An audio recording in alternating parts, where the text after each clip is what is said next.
তাহলে আমাদের 12 পল সায়েন্সের এই আন্তর্জাতিক সম্পর্কের চ্যাপ্টার থেকে মোটামুটি 2-3টে কোয়েশ্চেন আসে।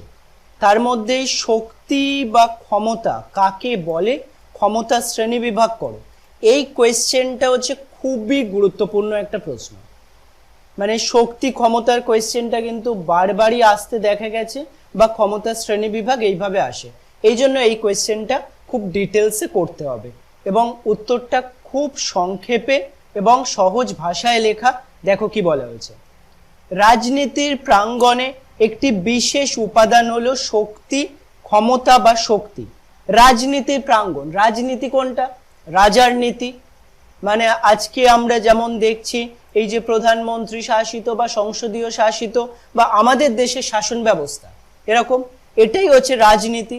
এর প্রাঙ্গণে মানে রাজনীতির ক্ষেত্রে একটি বিশেষ উপাদান হলো ক্ষমতা শক্তি। চিন্তা করো তো, ক্ষমতা বা শক্তি ছাড়া একটা রাজনীতি, মানে আজকে ধরে নাও প্রধানমন্ত্রী বা রাষ্ট্রপতি বা প্রেসিডেন্ট, তার হাতে কোনো ক্ষমতা নেই, দেশ চলবে? পুলিশের হাতে ক্ষমতা নেই, চলবে?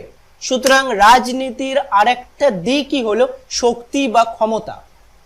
মানে যে মুহূর্তে পার্টিকুলার একটা চেয়ারে কেউ বসছে বা একটা স্থানে কেউ যাচ্ছে, তার হাতে অনেকটা ক্ষমতা চলে এলো, তাকে অন্যেরা সমীহ করবে, এটাকেই বলা হচ্ছে ক্ষমতা বা শক্তি। পাওয়ার শব্দটি এসেছে ফরাসি শব্দ পাওভার এবং ল্যাটিন শব্দ প্রোটেস্টাস থেকে, যার অর্থ হলো সক্ষমতা। এই পাওয়ার শব্দটা ফরাসি শব্দ পাওয়ার এবং ল্যাটিন শব্দ প্রোটেস্ট্যাট থেকে এসেছে, আর অর্থ কি? সক্ষমতা। মানে পাওয়ারের অর্থ হচ্ছে সক্ষমতা, আমার মধ্যে ক্ষমতা আছে, মানে আমার মধ্যে পাওয়ার আছে। আন্তর্জাতিক রাজনীতির ক্ষেত্রেই ক্ষমতার আর ভূমিকা অত্যন্ত গুরুত্বপূর্ণ। আন্তর্জাতিক রাজনীতি কোনটা? নিজের দেশের মধ্যে যে শাসন ব্যবস্থা বা রাজনীতি, তাকে বলা হচ্ছে জাতীয় রাজনীতি বা শাসন ব্যবস্থা। আন্তর্জাতিক রাজনীতি বিভিন্ন অন্য এক দেশ, ধরো আমাদের ভারতবর্ষের সঙ্গে আমেরিকা, ভারতবর্ষের সঙ্গে ইংল্যান্ড, ভারতবর্ষের সঙ্গে অন্য দেশ বা অন্য কোনো দেশের সাথে অন্য কোনো দেশ, এই যে বিভিন্ন দেশ, এটাকে বলা হচ্ছে আন্তর্জাতিক সম্পর্ক। বিভিন্ন দেশের মধ্যে বা রাষ্ট্রের মধ্যে যে সম্পর্ক, তাকে বলা হচ্ছে আন্তর্জাতিক সম্পর্ক। এবং আন্তর্জাতিক সম্পর্ক এর মধ্যে যে রাজনীতি রয়েছে, তাকে বলা হচ্ছে আন্তর্জাতিক রাজনীতি। ক্লিয়ার? আন্তর্জাতিক রাজনীতির ক্ষেত্রে ক্ষমতার ভূমিকা অত্যন্ত গুরুত্বপূর্ণ। এই আন্তর্জাতিক রাজনীতির ক্ষেত্রে ক্ষমতার ভূমিকাটা অত্যন্ত গুরুত্বপূর্ণ। মার্গেনথাউ মনে করেন ক্ষমতা হলো অন্যের মল এবং কাজকর্মের উপর একজন মানুষের নিয়ন্ত্রণ। মর্গেনথাউ কি মনে করছে? ক্ষমতা হচ্ছে অন্যের মন এবং কাজকর্ম, অন্য কারোর মন এবং কাজকর্মের উপর একজন মানুষের নিয়ন্ত্রণ। আমি ধরো তোমার মন এবং কাজকর্মের উপর নিয়ন্ত্রণ করছি, সেটাকেই বলা হচ্ছে ক্ষমতা। সেটা ফিজিক্যাল পাওয়ারে হতে পারে অথবা মেন্টাল পাওয়ারে হতে পারে, সেটাকেই ক্ষমতা। রাজনীতির ক্ষেত্রে মেনলি ক্ষমতা অর্জন করা যায় শক্তির দ্বারা, মানে তার নির্দিষ্ট পাওয়ারের দ্বারা। মর্গেনথাউ আর কি বলছেন? তিনি রাজনৈতিক ক্ষমতাকে, এই যে রাজনৈতিক ক্ষমতাকে রাষ্ট্রীয় কর্তৃত্বের অধিকারীদের নিজেদের মধ্যে এবং তাদের সঙ্গে জনগণের পারস্পরিক নিয়ন্ত্রণমূলক সম্পর্ককে বুঝিয়েছেন। কি বলেছেন? রাষ্ট্রীয় কর্তৃত্বের অধিকারী মানে এইসব মন্ত্রীবর্গ বা রাজা বা প্রেসিডেন্ট, এদের নিজেদের মধ্যে এবং তাদের সঙ্গে জনগণের নিয়ন্ত্রণমূলক সম্পর্ক। ধরো একটা বিভিন্ন মন্ত্রীর দ্বারা বা রাজার দ্বারা তার প্রজারা পালিত হয়, সুতরাং এই নিয়ন্ত্রণমূলক, রাজার সঙ্গে প্রজার সম্পর্ক রয়েছে, মন্ত্রীর সঙ্গে সাধারণ মানুষের সম্পর্ক রয়েছে। এই সম্পর্ককেই বলেছেন ক্ষমতা, রাজনৈতিক ক্ষমতা।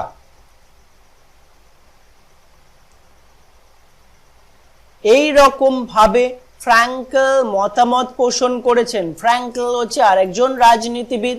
তিনি মতামত পোষণ করেছেন যে অন্যের মন ও কার্যকে নিয়ন্ত্রণ করে কাঙ্ক্ষিত ফলাফল লাভের সামর্থ্যই হলো ক্ষমতা। তিনি কি বলছেন? অন্যের মন এবং কাজকে নিয়ন্ত্রণ করে কাঙ্ক্ষিত ফলাফল মানে আমি বা আমরা যা চাইছি সেটা লাভ করার সামর্থ্যই হলো ক্ষমতা। কার্ল ভয়েস বলেছেন কি, আরেকজন রাষ্ট্রবিজ্ঞানী কার্ল ভয়েস বলেছেন আন্তর্জাতিক রাজনীতির পরিপ্রেক্ষিতে শক্তি হলো একটি রাষ্ট্র কর্তৃক অন্যান্য রাষ্ট্রের আচরণকে তাদের নিজের ইচ্ছানুসারে নিয়ন্ত্রণ করার সামর্থ্য। একই কথা বলছে। এখানে বলা হয়েছিল ব্যক্তির মন এবং কাজকে চালনা করে মানে একটা রেজাল্ট পাওয়া। এখানে বলা হয়েছে অন্য রাষ্ট্রকে, আন্তর্জাতিক রাজনীতির পরিপ্রেক্ষিতে শক্তি হলো একটা রাষ্ট্র কর্তৃক অন্য রাষ্ট্রের আচরণকে তার নিজের ইচ্ছা অনুসারে, মানে আজকে একটা রাষ্ট্র অন্য রাষ্ট্রকে তার নিজের ইচ্ছা অনুসারে নিয়ন্ত্রণ করার যে সামর্থ্য তাকেই বলা হচ্ছে ক্ষমতা। ঠিক আছে? তাহলে আমরা পলিটিক্যাল সায়েন্সের বিভিন্ন প্রশ্নে দেখেছি যে একটা কোয়েশ্চেন বা একটা পয়েন্টকে প্রতিষ্ঠা করার আমরা কেউ নই, বিভিন্ন রাষ্ট্রবিজ্ঞানীরা যা বলেছেন সেটা আমাদেরকে বলতে হয়, এরকম ভাবেই বলা হচ্ছে। সুতরাং আমরা বলতে পারি ক্ষমতা বলতে অন্য এমনভাবে নিয়ন্ত্রণ করা, অন্যকে এমনভাবে নিয়ন্ত্রণ করার সামর্থ্যকে বোঝায়। তাহলে একটা কনক্লুশনে আসতে গেলে বলা যেতে পারে যে ক্ষমতা বলতে অন্যকে, ক্ষমতা কখনো নিজের ওপর প্রয়োগ হয় না, অন্যকে এমনভাবে নিয়ন্ত্রণ করার সামর্থ্যকে বোঝায় যার মাধ্যমে নিয়ন্ত্রণকারী তার ইচ্ছা মতো কাজ করতে অন্যদের বাধ্য করে। E.H. কার আরেকজন রাষ্ট্রবিজ্ঞানী বলেন শক্তি বা ক্ষমতা হলো একটি অবিভাজ্য সমগ্র। শক্তি বা ক্ষমতাকে বিভাজ্য বা ভাঙা যায় না, তাই শক্তির অন্যান্য উপাদান বাদ দিয়ে শুধুমাত্র একটি উপাদান নিয়ে রাষ্ট্রের অস্তিত্ব রক্ষা করতে পারে না। শক্তির আরো উপাদান রয়েছে, শুধু ক্ষমতা নয়। সুতরাং অন্য উপাদানকে বাদ দিয়ে রাষ্ট্র অস্তিত্ব রক্ষা করতে পারে না। পরবর্তী কোয়েশ্চেনের পার্টটায় লিখতে হবে যেটা ক্ষমতার শ্রেণী বিভাগ। আন্তর্জাতিক ক্ষেত্রে ক্ষমতাকে E.H. কারের মত অনুসারে 3 ভাগে ভাগ করা যায়। ক্ষমতাকে তাহলে 3টে ভাগে ভাগ করা যায়। 3টে ভাগ সম্পর্কে আমরা পড়ব। ফার্স্ট ভাগ সামরিক ক্ষমতা।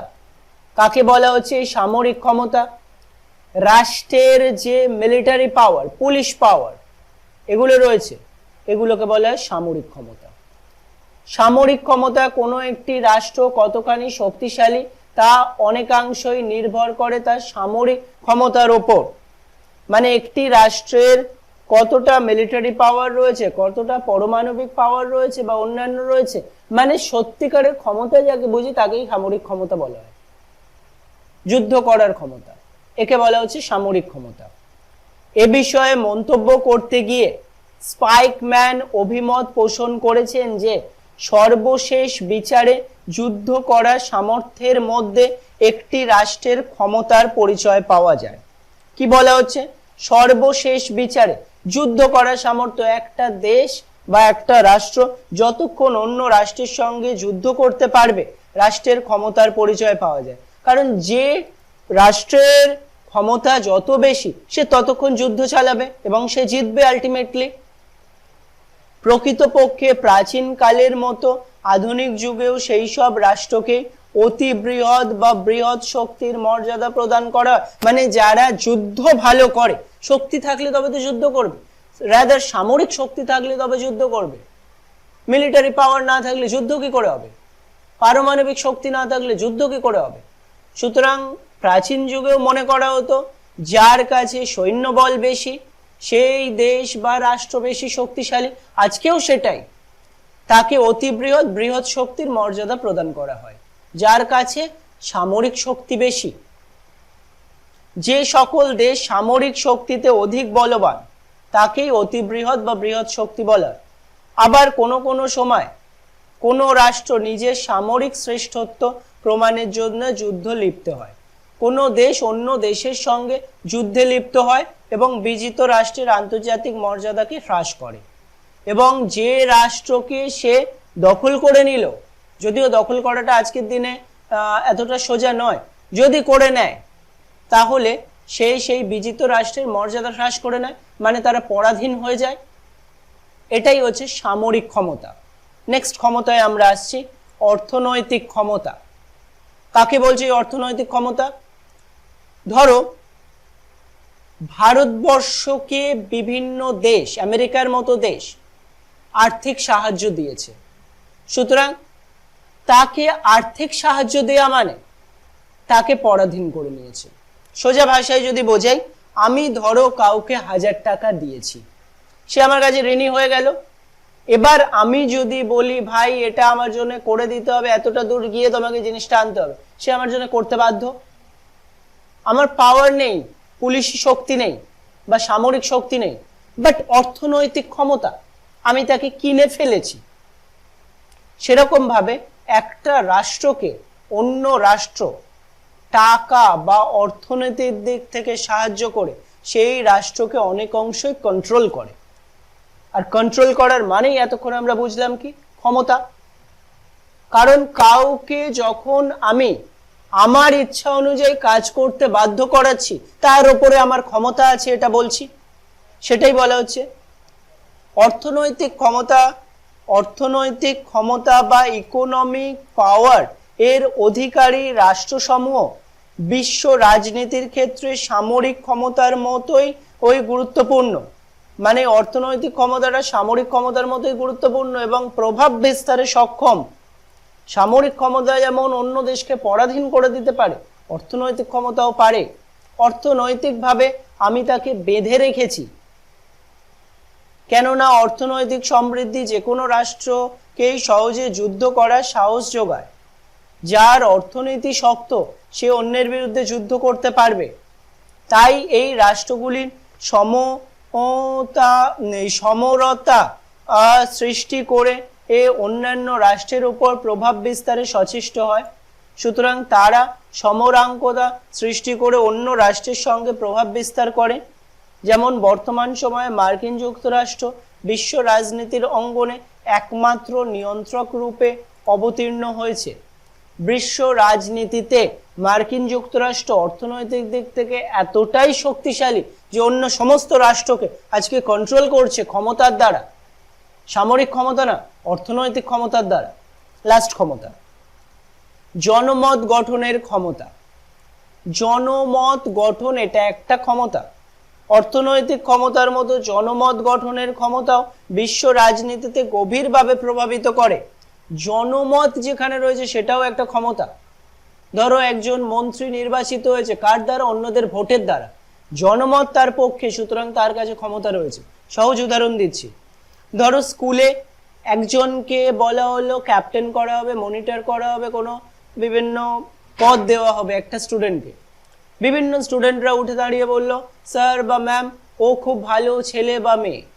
সুতরাং টিচাররা প্রভাবিত হয়ে যায়, এ যখন এতজন একে ভালো বলছে সুতরাং একেই করে দিই, একেই পদটা দিয়ে দিই। এটা হচ্ছে জনমতের ক্ষমতা। অন্যের মত বা অন্যের ভোট বা অন্যের যখন কি বলবো অন্যের আনুগত্য যখন পার্টিকুলার একজন ব্যক্তির সঙ্গে রয়েছে তখন সেটাকে বলা হয় জনমত।